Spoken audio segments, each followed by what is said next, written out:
Hi, everybody. It's Dave, This is and Courtney. we are the Counseling Geeks. Welcome back to another video. We wanted to do a video based on we have been doing this series with concerning COVID-19 and now that things are moving a little forward in our country, the United States, we are experiencing reopening. And of course, that's a huge controversy. And again, through your comments and suggestions, this has, and in our experience in our counseling sessions, people have been talking about this reopening like crazy. And just the reopening itself is causing some psychological issues. And so, again, like I said, that's what this video is about reopening and how our mental health is affected by it. We're going to take two different sides on this. I'm going to present one side.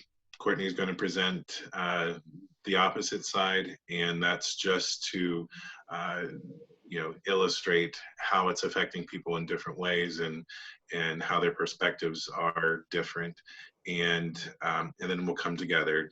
Just know that Courtney and I don't condone one thing or another. We're just here to comment on mental health when it comes to this reopening and prior videos of COVID-19 and some other issues as well. So here we go.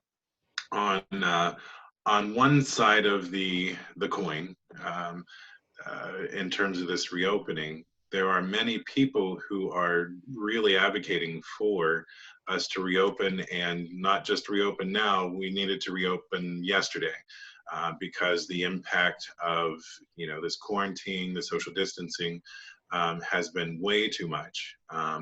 And I think probably most of all, it's hurt our pocketbooks and our wallets. And so people are definitely wanting to get back to work because they haven't been able to pay their bills. They haven't had steady income. Yes, there are people who are unemployment, but as we know, with unemployment, you're not getting the full amount that you're used to. Plus, there are some people who are not eligible for unemployment, and it's really affecting their financial uh, parts of their lives, and they want to get back to work and feel as if, if I don't get back to work, you know, I'm going to lose everything. And if I lose everything, then that's going to affect my mental health in terms of, I'm not going to feel good about myself. I'm not going to feel good about my situation. I'm not going to be able to be a contributing member to my family or support them. Um, and some people are at this point of I'd rather take the chance with the virus than take the chance with my eventual possible thoughts of suicide or having depression or anxiety from not being able to work and support myself or my family. And on the flip side, or a different side of that, is that the whole quarantine in and of itself, people are getting really tired of being closed in, not having any outlets. And we all know that we as humans are social creatures, and we haven't been able to have the kind of social contacts that we're used to having, and we're not having the outlets that uh, we tend to use to keep ourselves sane. And so, again, people are, we had said in previous videos, people are getting irritated, people are getting depressed, people are getting anxious, people are getting, whatever. And it's because of staying in place. And we need some other input other than our homes or our family and TV and all that sort of thing. So, and people are willing to take the risk of contracting a virus or spreading it and all that sort of thing because the opposite doesn't sound very appealing either. And so it's a matter of taking the lesser of two evils. And as we get more desperate, psychologically, we are willing to take on more risks, and at times even to the point of throwing caution to the wind, that sometimes when we're in crisis, we have to think about our own survival, not necessarily the survival of everybody else. And so I mean, I could go on and on and on about that, but that's one perception of this whole reopening thing. Courtney, you wanted to talk about the opposite side. Yeah, so what Dave's saying basically, is we're both talking about some really extremes. On the opposite end is people saying, whoa, whoa, whoa, like, why would you even consider reopening right now? Because we don't know what's going to happen if and when we reopen. Is there going to be a second wave? It's causing a lot of anxiety for a lot of people, not just, again, for their own health, but the health of their fellow man, families, friends who might be immunocompromised. So it's creating a whole lot of anxiety for them as far as reopening and what that actually is going to look like. So on the other side of things, some people might feel that reopening is too soon. And if we look at history, they say, we had a second wave of the Spanish flu. So why are you doing this now? Is there other things that we can put in place? And so, there's the other end that wants to slow down and say, I'm okay with staying at home if it means that I'm going to be safe, if it means that other people that I love are going to be safe. I'm okay with that. And I don't want to risk my health or the health of other people or the health of my family to go about reopening. I also think with talking about this, a lot of the anxiety might be stemming from, we don't know what that next phase of reopening looks like. So I think that's another reason why, like, mental health wise, people are going a little bit crazy, in the sense of, like, their anxiety is skyrocketing. I don't know what this is going to look like. I don't like necessarily not knowing. I need to have some more details. But right now, this is causing immense worry and anxiety about what this is going to look like. And I really want to slow down and wait to see, if there's other things that we can put in place before, this reopening actually takes place. So that's the other end of the spectrum.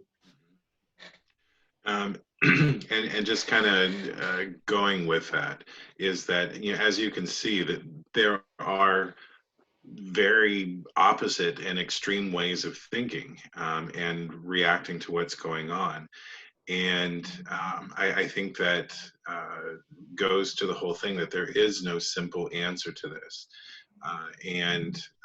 We would like for there to be a simple answer to this, and we would like other people to think the way that we think. But it's just not going to happen in our society. That we have to take a look at, how are we meeting our needs and being able to come together on both sides. On the side that I had explained, is yes, absolutely, you need to go back to work and you need to be financially okay and all that sort of thing. But is there some sort of compromise that we can make that we're not overwhelming the side that Courtney had talked about? Maybe that's through taking more precautions or understanding where somebody's coming from and allowing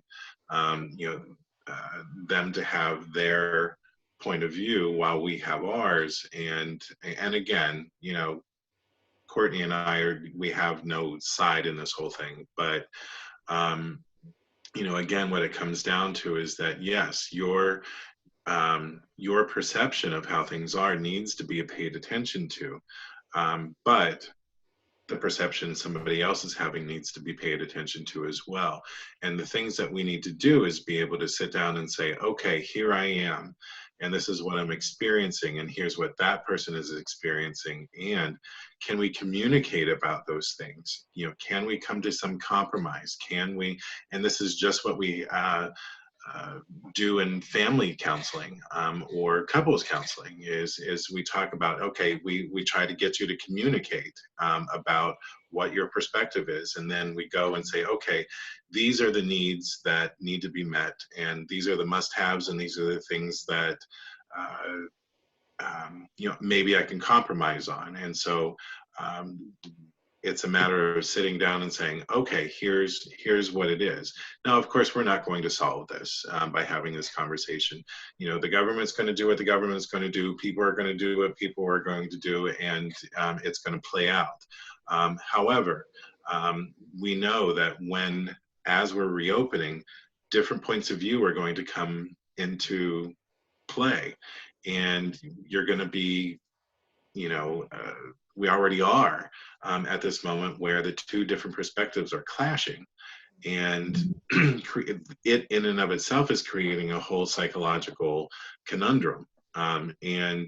So again, going back to where we would use the same tips that we had shared for, you know, the quarantine and all that sort of thing, is, you know, being able to sit with how you're feeling, recognizing what it is, in that somebody else might have a different perspective, or it might be just the reality of where you are, and, you know, being able to you know, meditate and you know, challenge the way that you think about it. Talk to your friends, talk to your family about it, talk to your coworkers about it as you come back together. You know, leave it open for, you know, for you to support each other as this is happening, as opposed to having major disagreements about it, and work together to, you know, have your needs met. Did you have anything to add to that, Courtney, at all, or? Just to say that, you know, both sides have valid points. You know, there's no right or wrong to this. It's not about that. It's about, again, like, I think it's just as therapists, because we're hearing both sides of this. Yeah, we are. Therapists, we're like, we see gray. We don't see, you know, I don't know about you. I see all gray. Right. I'm not black and I'm not white. You know, it's not right or wrong, but it's like, you know, it's really helping people to maybe help them see that gray, and to see that there is probably something in the middle that, you know, that the majority can maybe agree on. You know, because I just think that this is so polarizing, and it is causing so much dissent among people, among families, you know, with having these, you know, very different points of view. So it's like, you know, as therapists, we're like, hey, let's help you see the gray. Let's help you see in the middle, and, you know, maybe give you a different perspective, you know, with everything going on. Right. So, you know, again, just like we had said, you know, we're not here to solve this this problem. It's just about being informed about it, knowing that we wanted to call attention that there are different perspectives, and you may belong to one or another, or you might be like us and you're in the gray area. But this is to begin a conversation about that as we are reopening, and hopefully to help remind you to, you know, pay attention to, you know, the psychological ramifications of this, and your reactions to what's happening. And, you know, this is maybe even a call to support each other and see each other through these changes that we're going through. So, you know, take it for what it's worth, anyways. And actually, I believe our next video is going to be about, it's going to get into a little more of the controversy. So stay tuned for that. And we'll go from there. Thank you again. Thanks for watching us. Thanks for giving us your comments. Make sure you like us, and we'll see you next time. Thank you, guys. Bye-bye.